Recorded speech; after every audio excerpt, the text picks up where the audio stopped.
It's great to have you here to get a reaction to what we're seeing on the other side. What is your reaction to Kamala Harris as Joe Biden's running mate? Well, she's radical left. Now she tries to pretend she's not, but she's the most liberal person in the U.S. Senate, acknowledged to be.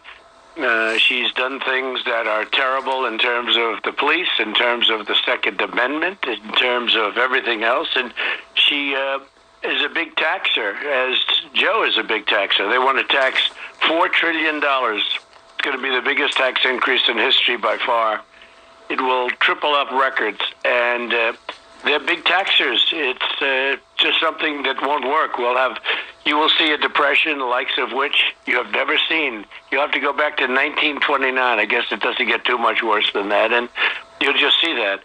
And frankly, we've had a tremendous market. You and I have talked about that. The stock market. Think of it. We're almost back to where we were, and we're still in the pandemic, which will be going away. As I say, it'll be going away, and they scream, "How can you say that?" I said, because it's going to be going away. But, we're in the middle of a pandemic, and yet we're going to be hitting records. I guess NASDAQ already has many times, like 14 times, and the Dow is, you take a look at the numbers I see for the first time today, it's actually down a few points. I'm shocked, almost shocked to see that. But we've been going up, I think we're up 9,000 points, 54% since March. So somebody made a lot of money. And I hope those 401k people didn't do anything when it got down, when it dipped, because they'll be very unhappy right now. But if they stayed with Trump, they're very rich. So, this market is trading higher, I guess, on the anticipation that the economy is going to come back in second half or in 2021, as well as, of course, these rock-bottom interest rates. Do you have confidence that we are going to see a double-digit growth number in the second half? What does 2021 look like, in your view, from an economic standpoint, Mr. President? So I think it depends on who wins. I think if he wins, you're going to end up with a disaster, to be honest. I see his plans. The new Green Deal is something that the likes of which nobody can even comprehend. It's like drawn by children. It's drawn by children. It's so ridiculous, okay? You go over point, and they're actually serious about it. I used to think they were playing games. It was politics. I don't even think it's good politics. It's so ridiculous. But they're talking about no fossil fuels, which means basically no energy. You'd have to close down half of the businesses of the country.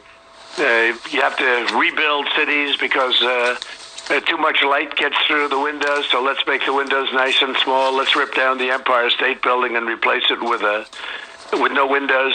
The whole thing is so preposterous. It's so crazy. And I guess you're talking about $100 trillion, right, to do it, assuming you did it, which will never happen, by the way. But I will tell you, right. No airplanes. Let's not get more than one car. I'm sure the car business would love that. Let's everyone get a car and live by it. The cows, I don't know if they actually put the cows in. They're getting hit very hard by the animal rights groups. But they don't want to have cows. They don't want to have any form of animals. These people are crazy, okay? And this is what we're getting. And it's amazing the way Sleepy Joe buys into it. He buys into it like, oh, great. He doesn't know what he's doing. And now you have a sort of a mad woman, I call her, because she was so angry and such hatred with Justice Kavanaugh. I've never seen anything like it. She was the angriest of the group, and they were all angry. They were all radical left angry people. And they're angry because I beat them. Yeah. They still haven't forgotten. These are seriously ill people. But if you look at her record is a terrible record. And I'll tell you a good poll, because the real poll, we're doing very well in the polls, and they love the suppression polls. This is almost like a replay of 4 years ago.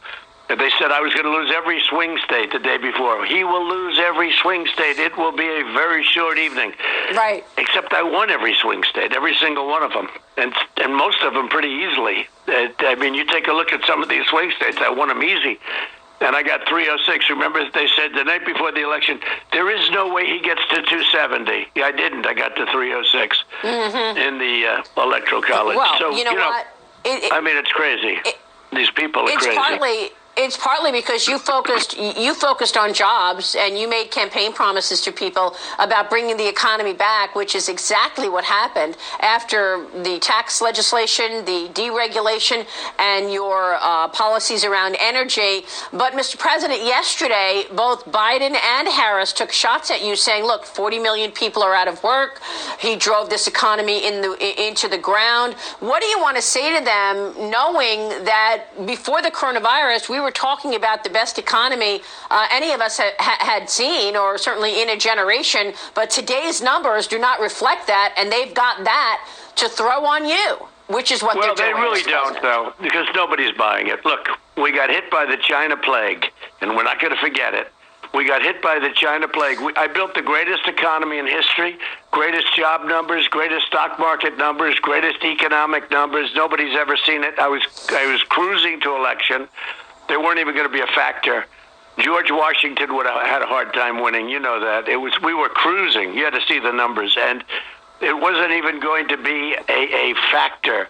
And the market was going to go through the roof because he is an overhang. You know, having Joe Biden is a big overhang. Even on the numbers that you put up every day that are so good, there's an overhang, because if he got in, the numbers would go down thousands of points if he ever won the election. So it's an overhang, because certainly there's a chance that could happen. And that's holding back. That's a headwind. That's holding back the market. As believe it or not, as good as the market's been, it's up 50% since March. As I guess 9,000, I think it's, like 9,000 points. You never saw anything like it. I'm talking about the new ones going up faster. So no, it is 50%. You're right. I'll be doing it, Maria. I'll be doing it twice. I will have rebuilt it twice.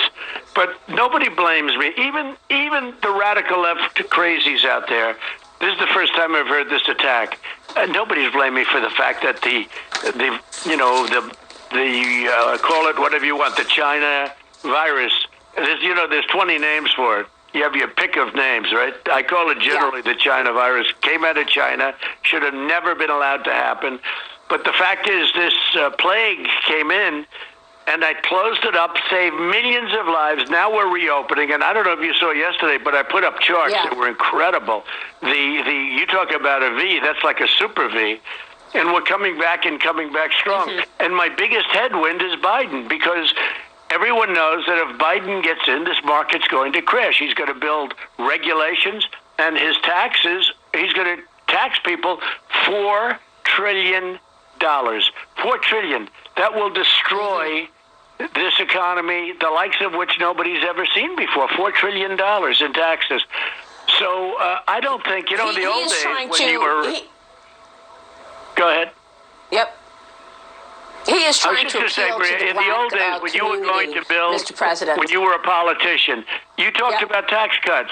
You didn't talk about tax increases. I've never heard of a politician that got elected. We are going to increase your taxes.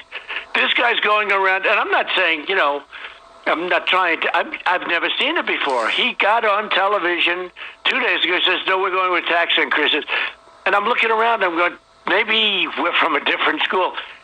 He is going to give not tax increases, massive tax increases to pay for AOC's plan. AOC was a poor student.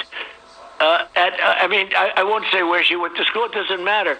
This is not even a smart person, other than she's got a good line of stuff. I mean, she goes out and she yaps. These guys, and they're all afraid of her, because if you notice, all of these progressives are beating the regular Democrats. You look at Elliot Engel, poor Elliot Engel. He's still going, what happened? What happened? Has anybody seen what happened? What are the results? They lost Elliot. He got wiped out. That's right. And these people are scaring. And he was all the way to the left. Get beaten. Yeah, and Schumer's going to get beaten by her. She's going to run against Schumer. And he knows that. And he's going to get beaten by her. Unless he can talk her out of doing it, he has no chance. So you think he'll get beaten this November? Chuck Schumer will be, in my opinion, AOC will run against Chuck Schumer for the Senate. Yeah. I think she'll win. Mm-hmm. Yes. Okay. Mr. President, you just mentioned spending. I want to get your take on the stimulus. knows and whether or what not you'll happened get in terms there. of the breakdown in talks on the stimulus. Tell me about that, because that's another thing that they were complaining about you yesterday, saying, well, he's not there negotiating. We want to get something done. The Democrats have put on the table this $3 trillion plan. What specifically are they pushing for that is causing this breakdown in any deals? Nancy Pelosi said that the Democrats want to, and the White House are still miles apart on stimulus. Well, they're right, and it's their fault. They want $3.5 billion for something that'll turn out to be fraudulent. That's election money, basically. They want $3.5 billion for the mail-in votes. Okay, universal mail-in ballots. They want $25 billion for the post office. Now, they need that money in order to have the post office work so it can take all of these millions and millions of ballots. Now, in the meantime, they aren't getting there.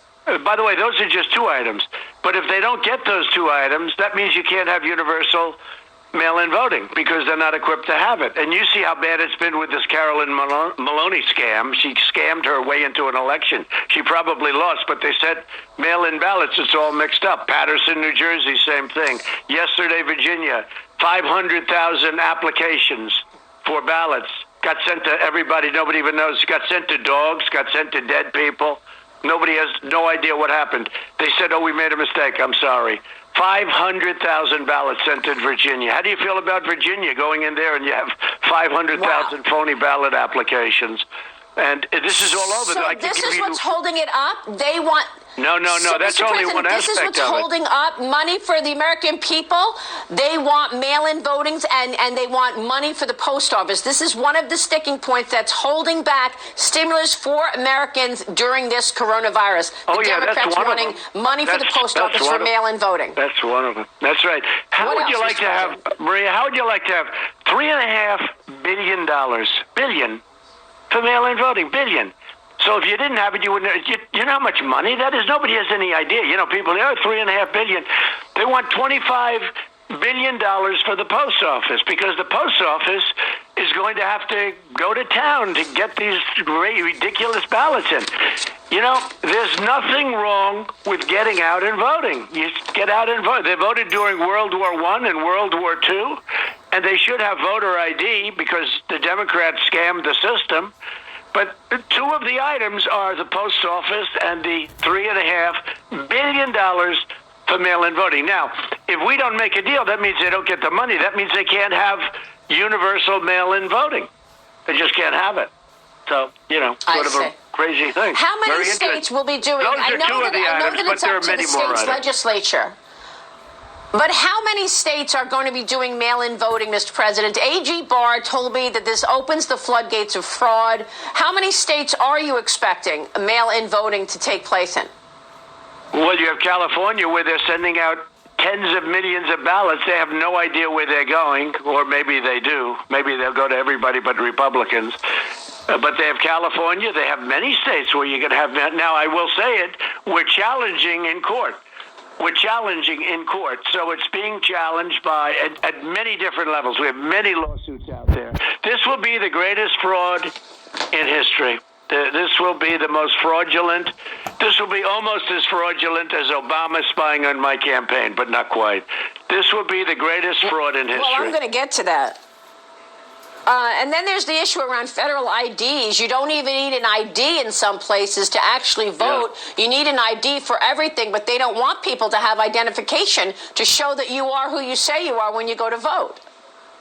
It's called voter ID. It's the greatest thing there is. Everybody knows it. Some states like Indiana, some very well-run states have it, but many don't. And the Democrats are fighting it tooth and nail because they cheat. There's only one reason to fight it. They cheat. If you don't cheat, you want to have voter ID. But many people vote. If you look at California, we found over 1 million votes in Los Angeles. Over 1 million. Judicial Watch did. They were a fantastic job they did. Tom Fitton and that group. They did a fantastic job. Found over 1 million votes where people were over 100 years old and they were voting. They had people, I think, 124 years old. No, it's ridiculous. It's a terrible thing that's happened, and the Democrats don't want to fix it. Mr. President, let me ask you about these tariffs, because you've said that tariffs will remain in place for European Union products, despite efforts by Airbus to move into compliance with the World Trade Organization. What is this about? The Europeans are giving and subsidizing Airbus. You are keeping the amount of products subject to countermeasures unchanged, $7.5 billion of goods coming from Europe.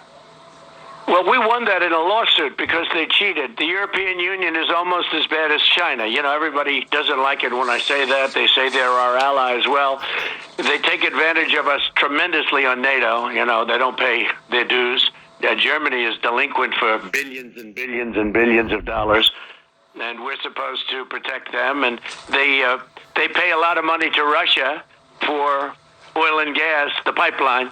They pay money to Russia, billions and billions of dollars, and then we're supposed to protect them from Russia. And on top of everything else, they're very delinquent. They're paying 1%. They're supposed to pay 2%, and the real number should be 4 or 5. So we get it from every different corner. Now, I caught it. I'm wise to it. And you have a lot of stupid people out there that say, oh, I'm not treating Germany right. I'm not being nice to France. And, they take it. And by the way, I'm very friendly with all the people. And they know. They smile at me when I look at them. They said, nobody's ever talked to us like you do. You know, I got NATO to pay $400 billion more a year. My biggest fan in the world is Secretary General Stoltenberg of NATO. He says, I can't believe it, because we were going down every year for 20 years. It was going down, down, down, what they were paying for protection. And I came in and it looks like a rocket ship up. But still, Germany's not paying anywhere near what they're supposed to. I use the word delinquent. They're delinquent. Well, they don't pay. Yep, You have also changed the conversation on China, sir. I want to talk to you about that. We've got trade talks slated to take place later this week. Beijing officials are saying that they plan to bring up your ban on American businesses conducting transactions with WeChat and TikTok. The Journal is reporting this morning major corporations like Apple, Disney, Walmart expressing concerns over WeChat in particular. Mr. President, are you planning to narrow the ban? Tell us the threat around WeChat and TikTok. Well, we lose for many years $400, $500, $300, $200 billion a year, with China, dealing with China, first of all, before we even get into security. It's been a ripoff, the likes of which the world has never seen. And I charge massive tariffs, and they paid us just tens of billions of dollars in tariffs. As you know, they targeted our farmers, and I gave our farmers all of the money that they got targeted for, which was $28 billion over a 3-year period. So I gave the money to the farmers. That's why the farmers love Trump, because I took care of them, as opposed to other administrations that forget about the farmers. But I took good care of them. But I took it out of China. Now, we're getting right now, under the trade deal, people don't know. They said, like Schumer had no idea. He was saying that we don't get tariffs anymore. He didn't like tariffs. Then when I charged him, all of a sudden he thought it was great because so much money comes into us. But then when I made the deal, I left the tariffs on, which nobody still understands. How did I make the deal and still leave the tariffs on? And they're buying a lot of corn, et cetera, et cetera. But with all of that, my mindset has changed on China since they allowed the plague to come in and have such a devastating effect on the world, us and the world, which is terrible. But no, I view China differently than I did. It's before plague and after plague. Right now, I view China differently than I did before plague. So we just spoke with Jimmy Lai. He's been on the front lines of the Hong Kong protests. He spoke out about what he wants the U.S. to know about the Communist Party, and he also took real issue with Xi Jinping being dictator for life. Here's Jimmy Lai with me just 20 minutes ago, sir. Listen to this. It's difficult for them to change, especially when Xi Jinping is the president. Xi Jinping is totally the Mao Zedong kind of hardcore communist. He wants to bring China back to the Mao time. All the control that he's increasing is exactly the way that Mao was controlling the country. So, Mr. President, he's talking about Xi Jinping as being the problem because he's dictator for life, wanting to take China back to the Mao dynasty. Would you like to see Xi Jinping step down, Mr. President? Look, they're running their country, and we're running our country. And we have other countries that treat us very badly. They treat us like children because we had foolish leadership. I'm being nice when I use the word foolish, but we've had very foolish leadership at the top, at the presidential level. And all of these countries, from China to Vietnam to all the Asian countries and others, many others, have taken advantage of us. We straightened it out with Mexico, and with Canada we have the new USMCA. We were in the process of straightening it out with China, and then the plague came. But even before that, I had a complete deal with China, and 4 days before it was going to be signed, they broke it. They broke the deal I had, so I had a deal with them. Hong Kong is a very complex problem because we've given tremendous amounts of money in the form of incentives to make Hong Kong free, to make Hong Kong work, and to our detriment.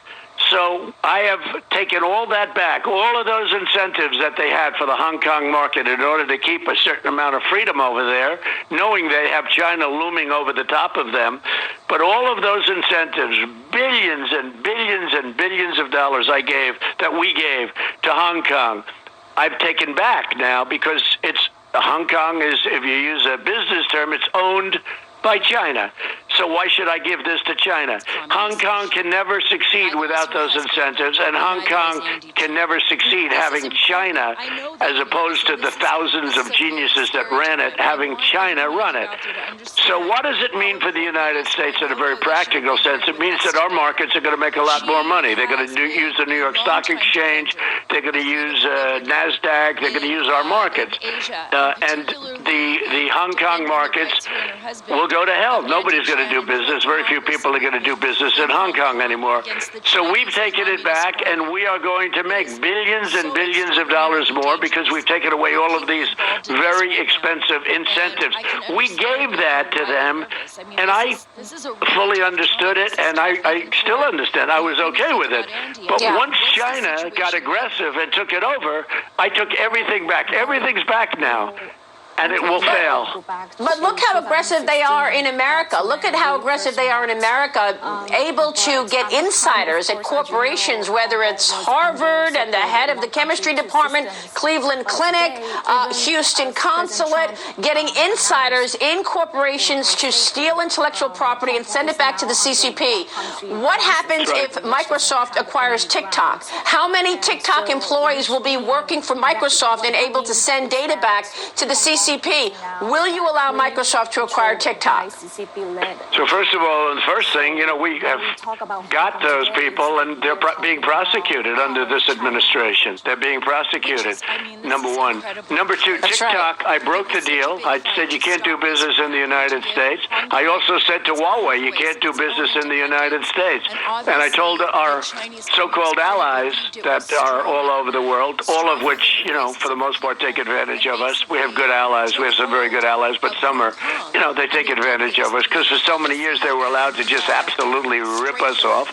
But I've told them, I said, if you go with Huawei, that's okay, but we're not going to be communicating having to do with intelligence because the intelligence goes right into Beijing, okay? And we don't want that. And, we know that. And we have better scientists than they do. We have better engineers than they do. We know exactly what happens. So we explained that to Europe and others, and for the most part, they're not buying Huawei, and if they do, we'll have to cut off intelligence because the intelligence, we can't have that go into Beijing. So there's been nobody tougher to China or to Russia or to anybody else than I have. Despite a media that's bought out by China, much more so than Russia. Do you ever notice they always say Russia, Russia, Russia? They don't mention China, China, China, because most of these people, like you look at the NBA, they're bought off by China. And China is, the big pot of gold. So they say, let's use Russia instead of China.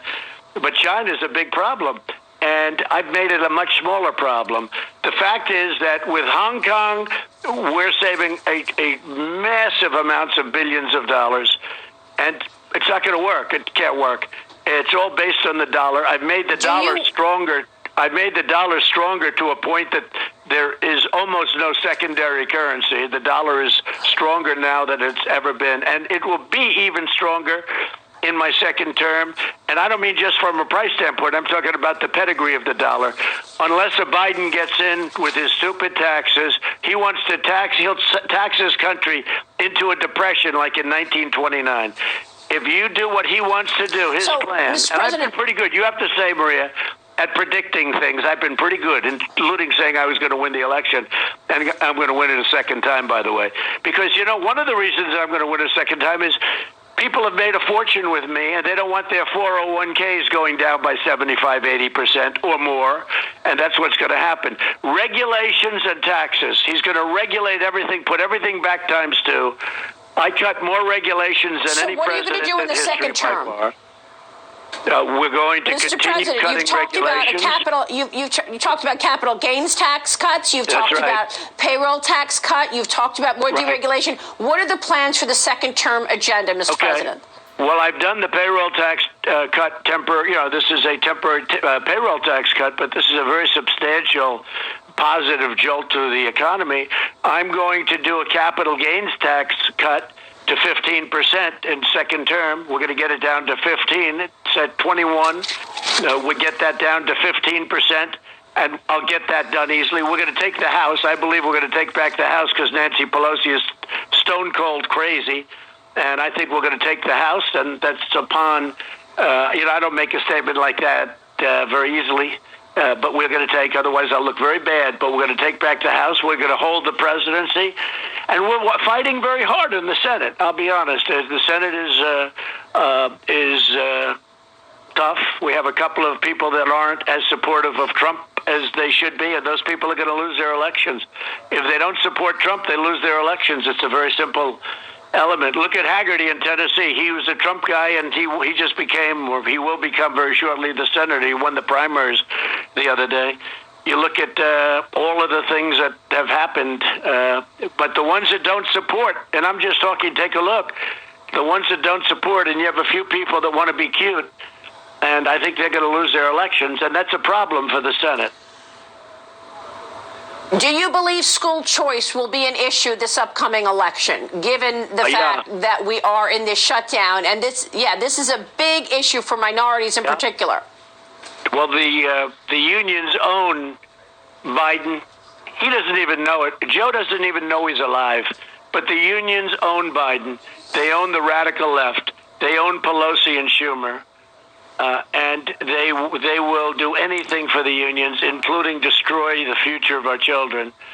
And by the way, the union workers, I love them. They're going to have to work in schools. There's nothing more valuable than good teachers. Teachers are the whole basis for everything. I mean, we need those teachers. That's a very important thing. Richard Trumka was on the show last week, Mr. President, and I told him that the income gap was narrowing before the coronavirus. I remember reporting on this because wages were going up so much, and he said absolutely not. It's not true.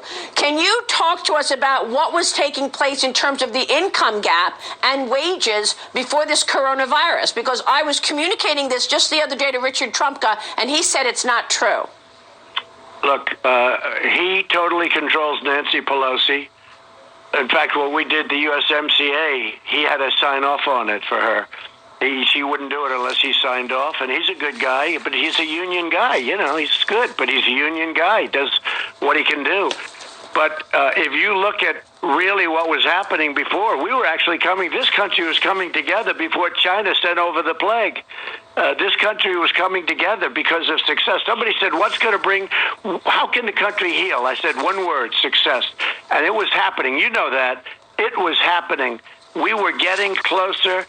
People were calling me that, I'm talking about Democrats that were calling me and talking in a way that was very different from what it had been, because we had the best employment numbers. We had the best employment numbers we've ever had. We had the best numbers we've ever had. We had the best stock market numbers we've ever had, which now looks like they're going to be supplanted by what we have now, if you can even believe that. But we had the best success we've ever had, and this country was coming together. And then the plague hit us from China, a gift from China. And now We're rebuilding it, and it's going up like a V, like a rocket. And you look at those numbers on automobiles, but even in the on face employment. of all of this, you've gotten so much done, economic policy, foreign policy, naming judges, and in the face of all of this resistance, first you had the resistance from inside your own government. You had the FBI working with the Hillary Clinton campaign. She paid for the dossier. They used it to help entrap your campaign. Then you had the media piling on. Then you had an impeachment trial with no crimes. The articles of impeachment were abuse of power and obstruction of Congress. Then you had China throw the curveball at you with the virus. Democrat mayors and governors refusing to stop crime and vandalism. This is all your first term. What was most surprising to you as you look toward this new election? What was most difficult and most surprising for you in this last 3.5 years, Mr. President? And by the way, when they say abuse of power on impeachment, that was a phony, fake impeachment. It was a disgrace. On a phone call, there was an absolutely perfect phone call. Right. I'm the only one to get impeached on a perfect phone call. I like a perfect phone call, and I got impeached because of the level of hatred. But when they say abuse of power, the abuse of power is that I get everything done. I'm going to have over 300 judges by the end of the first term. Nobody's ever seen that before. I'm going to have 2 Supreme Court judges, justices, and we'll have literally over 300 judges, including Court of Appeals. We've done things that nobody's ever done. The tax cuts, the regulation cuts, ANWR. Look at ANWR. They couldn't get ANWR done. Ronald Reagan couldn't get it done. Bush's nobody could get it done, and I got ANWR done. But there was still a coup against you. There was still a coup against you, is my point. Where is John Durham, Mr. President? Is he? Where is John Durham? We know that there was criminality. I hope he's doing a great job, and I hope they're not going to be politically correct, and I hope they do what? Because the fact is, this was President Obama knew everything. Vice President Biden, as dumb as he may be, he knew everything, and everybody else knew everything, Maria, and you know it. And Comey and Brennan and Clapper, they all were terrible, and they lied to Congress, and they put Flynn. They want to put Flynn in jail, and he didn't lie because the FBI said he didn't lie, and we just found that out. You know, it was only Mueller that said he lied, and they said he didn't lie, and they're trying to destroy that man's life, and other people that got in trouble that did nothing by comparison, and in many cases nothing or nothing in comparison. They spied on my campaign, which is treason. They spied both before and after I won. Think of that. Using the intelligence apparatus of the United States to take down a president, a legally elected president, a duly elected president of the United States. It's the single biggest political crime in the history of our country, and I hope they're doing a job. I hope they're not going to be politically correct and say, well, you know, we want to go, let's get the lower guys that forged the documents going into FISA. Let's just get a couple of the lower guys. I hope they're not going to be, Bill Barr can go down as the greatest attorney general in the history of our country, or he can go down as just an average guy. It depends on what's going to happen. Do you want to see a special counsel put in place to ensure that the American people find out what took place here? We know that there was an FBI agent who actually changed documents, changed evidence. We know that there was lying to the court, lying to the Congress, leaking to the media. If you do not win in November, we're not going to hear another word about this. So should AG Barr put in a special counsel to ensure that this is... They'll probably cancel it out, almost definitely, and it's a shame. It's a shame, but we caught him. Look, we caught him. Carter Page, they just used him to spy on the campaign. Others they used to spy on the campaign. It's a disgrace, and it can either be unbelievable. They don't need a special counsel. First of all, they have a special counsel working, and they have Durham working, so they don't need another special counsel. We've had enough special counsels, and frankly, everybody knows if you didn't have one bit of evidence from what you already know from reading the newspapers, they're all guilty as hell. The insurance policy, where in case she loses, we've got an insurance policy, we're going to go and take them out. You know that. That's what that meant. That was with Strzok and Page, the two lovers, the two great lovers that got caught. I hope everybody. Yes. Do you think the Mueller report was the Mueller investigation just a cover-up for what they had done? Because the Mueller investigation, we're getting all of the documents now where we're getting this declassification of documents, and so we know, oh yes, they lied to the Senate. Oh yes, they lied to the FISA court. All of this stuff was available when Mueller was doing the investigation. So how come he didn't unearth any of this? Was that just an opportunity to just have all of the documents frozen as a cover-up for what they did to you? Because they were only interested in anything having to do with Trump, even though they knew all of this stuff. Strzok and Page, their text message were all deleted by Mueller. Mueller went in himself and he lied to Congress because he said he didn't apply for a job to head the FBI, and he did. And we have absolute proof of that. He came in looking to run the FBI early on. The following day, he was given the job as the special prosecutor. I call it prosecutor because it's not a counsel. They say special counsel. It's really a prosecutor. So he was given the just, I want to be more accurate. And with all of that that they did, think of it. They spent $48 million plus. You don't even know what they spent. Looked at everything. They looked at my taxes, I'm sure. They looked at everything. With all of that, no collusion. I have a friend who's a very sophisticated man, one of the most successful people. You know him very well. He said, you have to be the most honest person in the world to escape the greatest witch hunt ever perpetrated in the history of our country, to go over every document, every phone call, everything you've ever done. And they say, no collusion. I did nothing wrong. They said, I never knew you were that honest. He said, you must be the most honest man in the world. And so then they take it down and they send it to New York. Well, listen, we couldn't find anything. Let's send it into New York, into the Democrat lion's den. So they play games there for years. It's a disgrace. What's going on in this country, we've got to stop it. We've got to stop it. And we're getting close. But, Mr. President, we know. It's a disgrace. But, Mr. President, we know that the FBI lied to the Senate in February of 2018. Christopher Wray was running the FBI, Mr. President. Is Christopher Wray hiding all of this stuff and protecting the FBI? Should he step down? So Christopher Wray was put there. We have an election coming up. I wish he was more forthcoming. He certainly hasn't been. There are documents that they want to get and that we have said we want to get. We're going to find out if he's going to give those documents, but certainly he's been very, very protective. He was put there for good reason. He was chosen by a certain person, and I said, go ahead, put whoever you want. I'm so honest that I said, you could put anybody you want. Let's see how Wray turns out. He's going to either turn out one way or the other. But I'll tell you, Bill Barr and Durham have a chance to be... Bill Barr has a chance to be the greatest of all time. But if he wants to be politically correct, he'll be just another guy.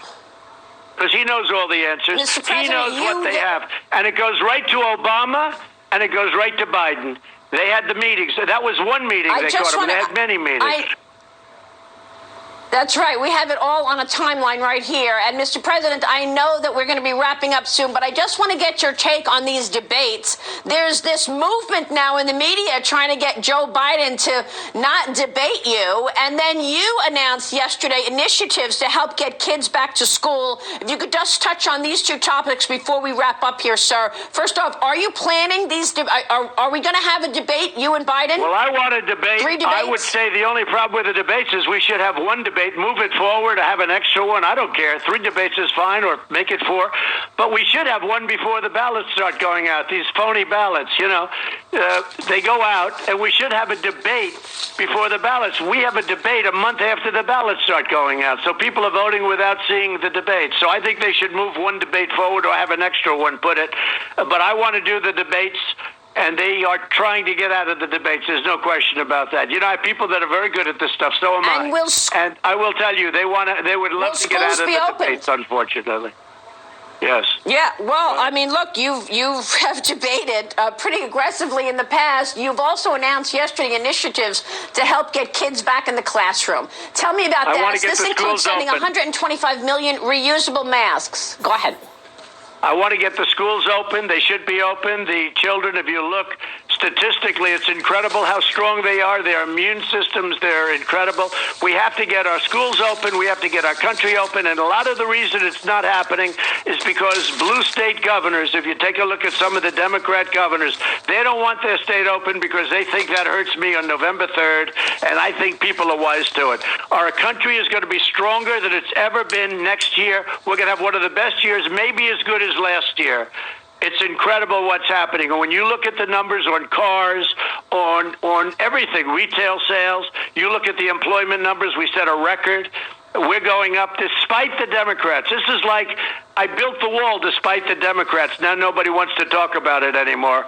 But despite the Democrats, they don't talk about the wall anymore. Do you notice? They used to talk about it. Now they don't because it's going to be completed very soon. But despite the Democrats, we have a V going like nobody thought even possible. They're impossible. They're very difficult people. I sometimes think they don't love the country, but they're doing the wrong thing. But in the meantime, I do love your show, and I think you're fantastic. Mr. President, thank you so much for the time this morning. Thanks for your leadership, sir. We'll be watching. Thank you, sir. Thanks, Maria. Thanks a lot. Bye.